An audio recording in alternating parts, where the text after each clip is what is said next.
नमस्कार दोस्तों, आज के इस वीडियो के अंदर मैं आपको रूलर का इस्तेमाल करके एमएस वर्ड में पेज सेटअप करना सिखाने वाला हूं। यकीन मानिए, अगर आपने ये वीडियो पूरा देखा तो आपको एमएस वर्ड में रूलर के बारे में अच्छे तरीके से जानकारी हो जाएगी, क्योंकि रूलर के ऊपर मैं पूरा डिटेल में इस वीडियो के अंदर बताने वाला हूं। आज भी काफ़ी सारे लोग ऐसे हैं जिन्होंने एमएस वर्ड तो सीख लिया है, लेकिन उन्हें रूलर के बारे में पूरी जानकारी नहीं है। तो ये वीडियो आप सभी के लिए काफ़ी ज़्यादा इंपॉर्टेंट है। वीडियो को पूरा ध्यान से देखिए। नमस्कार दोस्तों, मेरा नाम है गुलाब और आप देख रहे हैं गुलाब गुरु कंप्यूटर स्मार्ट क्लास। वीडियो पसंद आएगा तो लाइक शेयर सब्सक्राइब कर दीजिएगा। तो देखिए, एमएस वर्ड मैंने ओपन कर लिया है। आपकी जानकारी के लिए बता दें कि एमएस वर्ड में दो रूलर पाए जाते हैं। एक तो ऊपर रूलर पाया जाता है, इसको जो है हॉरिजॉन्टल रूलर बोला जाता है, और एक बाएं तरफ रूलर पाया जाता है, इसको जो है वर्टिकल रूलर बोला जाता है। सबसे पहले सवाल ये बनता है कि आखिर एमएस वर्ड में रूलर का इस्तेमाल करके हम क्या करते हैं। तो देखिए, एमएस वर्ड में रूलर का इस्तेमाल करके हम पेज सेटअप करते हैं, जिसमें जो है हम पेज की मार्जिन को सेट करते हैं, टैब सेट करते हैं, left indent, right indent,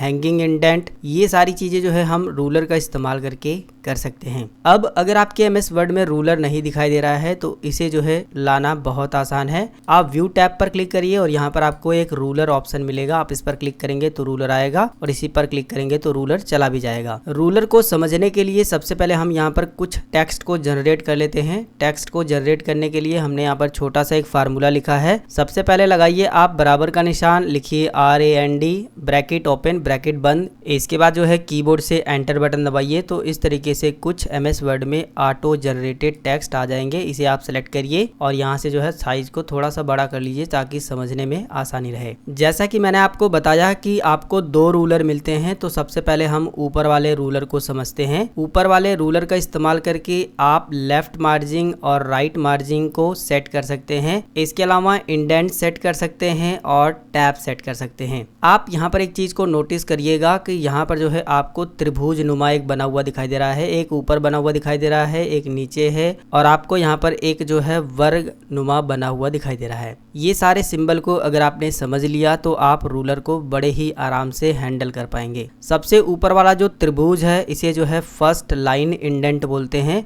first line indent का मतलब ये है कि जो भी आपने पैराग्राफ लिखा है, पैराग्राफ की पहली लाइन जो है इंडेंट होगी, यानी खिसकेगी, बाकी कोई भी लाइन नहीं खिसकेगी। जैसे कि हम यहाँ पर क्लिक करते हैं और ऊपर वाले को जो है प्रेस करते हैं, वहां पर लेके जाएंगे फर्स्ट लाइन इंडेंट पर, माउस का लेफ्ट बटन दबा करके इधर लेके जाएंगे तो देखिए पहली लाइन जो है खिसक रही है, बाकी कोई भी लाइन नहीं खिसक रही है। कंट्रोल जेड करते हैं। अगर आप जितने भी पैराग्राफ लिखे हैं सभी की फर्स्ट लाइन को इंडेंट करना चाहते हैं तो सभी को सिलेक्ट करिए। इसके बाद जो है यहीं पर आकर के जितना इंडेंट करना है उतना आप कर सकते हैं। हर पैराग्राफ की पहली ही लाइन इंडेंट होती है, इतना आपको ध्यान देना है। इसके बाद जो है इस पैराग्राफ के थोड़ा सा नीचे अगर आप आएंगे, इस तरीके से माउस पॉइंटर बनाएंगे, जैसा कि आप देख सकते हैं दोनों तरफ एरो बना होगा। इसे जो है लेफ्ट मार्जिन बोला जाता है और वहां पर नाम भी शो हो रहा है, आप देख सकते हैं। इस तरह से माउस पॉइंटर बना करके आप लेफ्ट साइड की मार्जिन को बढ़ा सकते हैं और घटा भी सकते हैं। बढ़ाना है तो आप माउस का लेफ्ट बटन दबाइए, राइट साइड में लेकर आइएगा तो बढ़ेगा, और फिर से जो है दोबारा से उसी तरह जो है आपको माउस पॉइंटर बना लेना है, लेफ्ट साइड में लेकर जाएंगे तो मार्जिन जो है कम होगी। आप अपने हिसाब से जो है यहाँ से मार्जिन को सेट कर पाएंगे। लेफ्ट मार्जिन के ठीक नीचे जो है अगर आप माउस पॉइंटर लेके जाएंगे तो आपको जो है हैंगिंग इंडेंट का ऑप्शन मिलेगा। हैंगिंग इंडेंट का मतलब ये होता है कि पहली लाइन हैंग हो जाएगी, यानी कि रुक जाएगी, बाकी उस पैराग्राफ की जितनी लाइन है वो सभी जो है इंडेंट होंगी। चलिए इसे प्रैक्टिकली समझते हैं। हम पहले ही पैराग्राफ पे इसे इस्तेमाल करते हैं। हम इस पे लेके जाएंगे नीचे वाले रेक्टेंगल पर, और जितना हमें हैंगिंग करना है उतना जो है हम इस तरीके से कर सकते हैं। आप देखेंगे कि पहली लाइन जो है हैंग हो गई है, यानी कि रुक गई है, बाकी इस पैराग्राफ में जितनी लाइन थी उसको हमने जो है इंडेंट कर दिया है। अगर आप जो है सभी पैराग्राफ में हैंगिंग इंडेंट अप्लाई करना चाहते हैं तो आप जो है सभी को सिलेक्ट करेंगे कंट्रोल A से। इसके बाद दोबारा से इसी पर जाएंगे हैंगिंग इंडेंट पे। इसके बाद जो है जितना आपको करना है उतना ला करके छोड़ देंगे तो देखिए हर पैराग्राफ की पहली लाइन जो है हैंग हो गई है, यानी कि रुक गई है, बाकी उस पैराग्राफ में जितनी लाइन है वो इंडेंट हुई है। इसे वापस लाने के लिए आप जो है इसी को पकड़ करके यहाँ पर भी रख सकते हैं तो पहले जैसा हो जाएगा। इसके जो है ठीक नीचे जो है आपको लेफ्ट इंडेंट मिलता है। इस इस ऑप्शन का इस्तेमाल करके आप जो है पूरी लाइन को लेफ्ट साइड में इंडेंट कर सकते हैं। जैसे कि आप इसे पकड़ेंगे और इस तरीके से लेके जाएंगे तो देखिए पूरी जो लाइन है, जितना हमने सेलेक्ट किया है, हर एक पैराग्राफ की पूरी लाइन को जो है हमने इंडेंट कर दिया है। अगर आपको वापस लेके आना है तो आप इस तरीके से यहाँ ला करके छोड़ सकते हैं। तो इसमें जितने भी ऑप्शन दिए गए हैं, मेरे ख्याल से जो है अब आपको इसके बारे में समझ आ गया होगा। इसी रूलर में आपको दाहिने तरफ भी जो है राइट मार्जिन का और राइट इंडेंट का ऑप्शन मिल जाता है। एक ही त्रिभुज नुमा आपको यहाँ पर बना हुआ मिलेगा। आपको करना क्या है, पहले पैराग्राफ की पहली लाइन पर क्लिक करना है और यहाँ से पकड़ करके इस तरीके से आप इंडेंट कर सकते हैं। अगर आप जो है सभी पैराग्राफ में इसको अप्लाई करना चाहते हैं तो कंट्रोल ए से ऑल सेलेक्ट करिए और यहाँ से जो है आप राइट इंडेंट कर सकते हैं। लेकिन अगर आपको जो है दाहिने तरफ से मार्जिन को कम या ज्यादा करना है तो आप जो है इस त्रिभुज के थोड़ा सा ऊपर लेके जाएंगे तो राइट मार्जिन का आपको ऑप्शन मिलेगा। आप इस पर क्लिक करके इस तरीके से राइट मार्जिन को कम और ज्यादा भी कर सकते हैं अपने हिसाब से। तो मेरे ख्याल से ऊपर वाले रूलर के बारे में आपको अच्छे तरीके से समझ आ गया होगा कि आप ऊपर वाली रूलर का इस्तेमाल करके किस तरीके से मार्जिन को कम या ज्यादा कर सकते हैं, या फिर जो भी मैंने काम बताए हैं उसे आप किस तरीके से कर सकते हैं। दरअसल कभी कभार क्या होगा कि आप कोई ऐसा एप्लीकेशन लिखेंगे जिसमें पहली लाइन को जो है आपको आगे लिखना होगा, तो उस कंडीशन में जो है ये इंडेंट वाला ऑप्शन काम करता है। तो आप अपने हिसाब से थोड़ा प्रैक्टिकली सोचेंगे तो ये जो रूलर में ऑप्शन दिए गए हैं इनका आप इस्तेमाल कर पाएंगे। अब हम लोग बात कर लेते हैं लेफ्ट साइड में जो रूलर दिया गया है इसका इस्तेमाल करके हम क्या क्या काम कर सकते हैं। देखिए लेफ्ट साइड में जो रूलर दिया गया है इसका इस्तेमाल करके हम केवल टॉप की यानी ऊपर की और बॉटम की यानी कि नीचे की जो मार्जिन है उसको कम या ज्यादा कर सकते हैं। अगर आपको मार्जिन को कम करना है तो आप यहाँ पर लेकर आइए और इस तरीके से माउस पॉइंटर बनाइए जैसा बना है, और कम करने के लिए ऊपर लेके जाएंगे तो जो मार्जिन है वो कम हो जाएगा, और ज़्यादा करने के लिए नीचे लेकर आएंगे तो मार्जिन जो है ज़्यादा होगा। इसी तरीके से जब आप नीचे जाएंगे तो नीचे भी जो है आपको ये मार्जिन वाला ऑप्शन मिल जाता है, बॉटम मार्जिन के नाम से। आप जो है नीचे लेके आएंगे तो मार्जिन जो है कम हो जाएगा, और अगर आप जो है मार्जिन ज़्यादा करना चाहते हैं तो आपको ऊपर लेके जाना होगा। अब अगर आप ये सोच रहे हैं कि आखिर मार्जिन होता क्या है, तो मैं आपको थोड़ा सा बताना चाहूँगा कि जो भी आप पेज को प्रिंट करते हैं तो आप देखते हैं ऊपर नीचे दाएं बाएं जो खाली जगह छूटी हुई होती है ना, उसे ही मार्जिन बोला जाता है। और आप अपने हिसाब से कितना ऊपर नीचे दाएं बाएं पेज को खाली छोड़ना चाहते हैं वो यहाँ से सेट कर पाएंगे। देखिए दोस्तों, हमने हॉरिजॉन्टल रूलर और वर्टिकल रूलर के बारे में समझ लिया है। अब हम लोग जो है टैब के बारे में समझते हैं। आप यहाँ पर देखोगे एल सा बना है और इसमें लिखा है लेफ्ट टैब। इस पर क्लिक करके आप जो है टैब की दूरी को तय कर सकते हैं कि जब आप टैब बटन दबाएंगे तो अगला जो टैब स्टॉप होगा उतनी दूरी पर होना चाहिए। और इसमें आपको कई तरह के टैब मिलेंगे, जैसे कि लेफ्ट टैब, सेंटर टैब और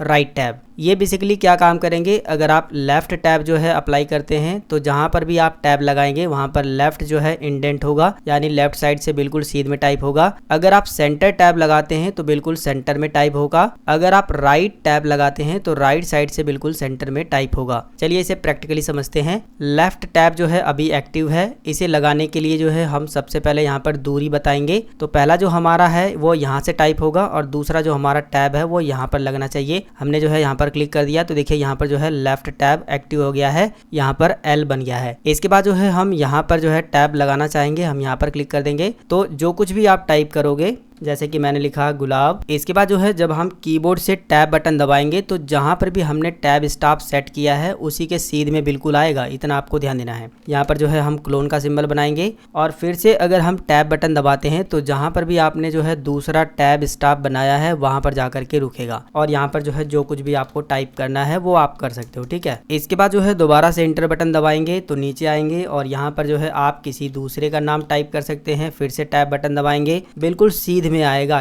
टैब एक्टिव करने का यही एक सबसे अच्छा फायदा है। फिर से टैब बटन दबाएंगे तो बिल्कुल इसके सीध में आ जाएगा इस तरीके से, ठीक है। और आप बिल्कुल सीरियल में जो है टाइपिंग कर पाएंगे, थोड़ी सी भी इधर उधर गड़बड़ी नहीं होगी। ये तो रही बात लेफ्ट टैब की। आप देखेंगे लेफ्ट साइड से जो है बिल्कुल सीध में है। अब हम क्या काम करते हैं, इसे पूरी तरीके से डिलीट कर देते हैं। और ये जो लेफ्ट टैब हमने एक्टिव किया है इसे डिलीट करने के लिए आप उठा करके इसी पर ला करके छोड़ देंगे तो वो जो है यहाँ से डिलीट हो जाएगा। और इसी तरीके से इसको भी ला करके इसी टैब पर ला करके करके छोड़ देंगे तो वो भी डिलीट हो जाएगा। अब हमें जो है अगला टैब अगर अप्लाई करना है तो हम इसी पर एक बार क्लिक करेंगे तो देखिए अब जो है सेंटर टैब आ गया है। अब हम यहाँ से सेंटर टैब को अप्लाई कर सकते हैं। लगाना सेम है, बिल्कुल उसी तरीके से आप लगा सकते हैं। जहाँ पर भी लगाना है इस पर क्लिक करेंगे और इस बार बस आपको ये ध्यान देना है कि सेंटर टैब लग रहा है। जब भी आप टाइपिंग करेंगे तो बिल्कुल इस टैब के सेंटर से जो है टाइपिंग होगी। मैं आपको जो है दोबारा से टाइपिंग करके दिखा देता हूँ। मैं सिर्फ वही चीज़ें लिखता हूँ जो अभी मैंने लिखा था। मैंने लिखा गुलाब, फिर से टैब बटन दबाएंगे और यहाँ पर जो है क्लोन का सिंबल बनाएंगे, फिर से टैब बटन दबाएंगे और यहाँ पर मैं जो है CHAND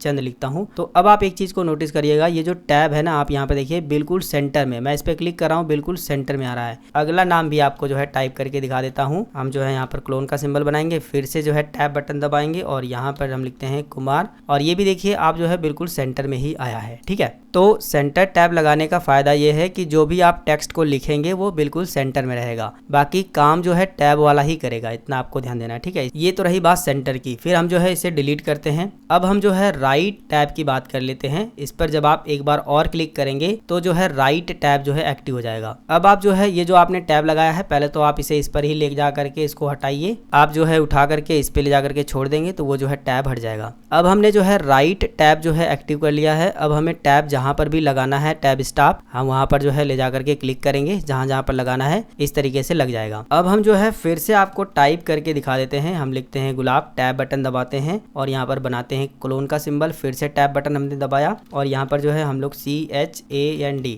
चंद हमने लिखा। अब आप देखेंगे टैब बटन पे मैं क्लिक करता हूँ तो देखिए राइट साइड से लिखना जो है शुरू हुआ है। आप इस चीज को नोटिस करिएगा। ठीक है, काम तो जो है टैब वाला ही हो रहा है, मतलब कि टैब से जो है हम बीच के स्पेस को बराबर कर पा रहे हैं, लेकिन लेफ्ट, राइट और सेंटर टैब का मतलब अब आपको जो है समझ आ रहा होगा। ठीक है, फिर हम एंटर बटन दबाते हैं और अगला भी नाम जो है मैं आपको टाइप करके दिखाता हूँ। हम जो है टैब बटन दबाएंगे, क्लोन का सिंबल बनाएंगे, फिर से टैब बटन और यहाँ पर जो है मैं कुमार टाइप कर देता हूँ। ठीक है, अब देखिए ये भी जो है राइट साइड से बिल्कुल बराबर है। तो मेरे ख्याल से ये जो लेफ्ट, राइट और सेंटर टैब है इसके बारे में आपको समझ आ गया होगा। इसे जो है हम करते हैं डिलीट और फिर से अगर आप इस पर क्लिक करेंगे तो इस बार जो है आपको डेसिमल टैब मिलेगा। डेसिमल टैब लगाने के लिए सेम आपको वही काम करना है। आप जो है जहां पर भी टैब लगाना चाहते हैं बस आप उस पर क्लिक कर दीजिएगा तो वहां पर जो है टैब लग जाएगा। अब ये काम कैसे करता है थोड़ा सा आप इसे भी समझिए। मैं लिखता हूँ गुलाब और टैब बटन दबा करके 2.000 मैं टाइप कर देता हूँ। ठीक है, फिर मैं इंटर बटन दबाता हूँ, फिर मैं लिखता हूँ साहिल, फिर मैं टैब बटन दबाता हूँ और यहाँ पर मैं लिखता हूँ 235.000। यहाँ पर आप एक चीज़ को नोटिस करिएगा कि जहाँ पर हमने जो है डेसिमल टैब लगाया है वो बिल्कुल दशमलव के बिल्कुल बीच बीच में आ रहा है। डेसिमल टैब से जो है आप अगर दशमलव में संख्याएं लिख रहे हैं तो वो जो संख्याओं में आप दशमलव लगाएंगे ना तो वो जो दशमलव लगेगा वो डेसिमल जो टैब आपने लगाया है उसके बिल्कुल सेंटर में रहेगा। आप इन संख्याओं से अंदाजा लगा सकते हैं। इस तरीके से डेसिमल टैब का यूज किया जाता है। इसे भी हम डिलीट करते हैं। डेसिमल टैब को यहाँ से उठा करके यहाँ रख देते हैं, ये हट जाएगा। इसके बाद दोबारा से जब आप इस पर क्लिक करेंगे तो इसमें जो है बार टैब ओपन हो जाएगा। ठीक है, बार टैब अगर आप लगाना चाहते हो तो जहां पर भी आप लोग को लगाना है उस पर आप क्लिक कर दीजिएगा। इस तरीके से बार नुमा बन जाएगा। अब आप जो है जो भी टाइपिंग करेंगे और उसके बाद एंटर बटन दबाएंगे और फिर से एंटर बटन दबाते जाएंगे, टाइपिंग करते चले जाएंगे तो इस तरीके से बार नुमा ऑटोमेटिक बनता चला जाएगा। यही होता है बार टैब। तो मेरे ख्याल से बार टैब भी आपको समझ आ गया होगा। इसे भी हम लोग जो है डिलीट कर देते हैं और बार टैब को उठा करके हम लोग इस पे रख देते हैं। इसके बाद अगर आप इस पर क्लिक करेंगे तो आपको फर्स्ट लाइन इंडेंट मिलेगा। दोबारा से क्लिक करेंगे तो आपको जो है यहाँ पर हैंगिंग इंडेंट, वो सारे ऑप्शन मिलेंगे जो हमने यहाँ पर समझ लिए हैं। अब जो है रूलर को हमने अच्छे तरीके से सीख लिया है। यही चीजें होती है रूलर में। अगर आपने ये वीडियो पूरा देखा है तो आपको रूलर के बारे में एक एक चीज की अच्छे तरीके से जानकारी हो गई है। अगर आपको ये वीडियो पसंद आया है तो वीडियो को लाइक करिए। कम से कम 5 लोगों को इस वीडियो को व्हाट्सएप पर शेयर कर दीजिएगा ताकि उन लोगों का भी फायदा हो सके। चैनल को सब्सक्राइब करिए। अगर आपके मन में कोई सवाल है तो नीचे कॉमेंट करिए। मिलेंगे फिर एक नई वीडियो में एक नई जानकारी के साथ। तब तक के लिए जय हिंद, वंदे मातरम।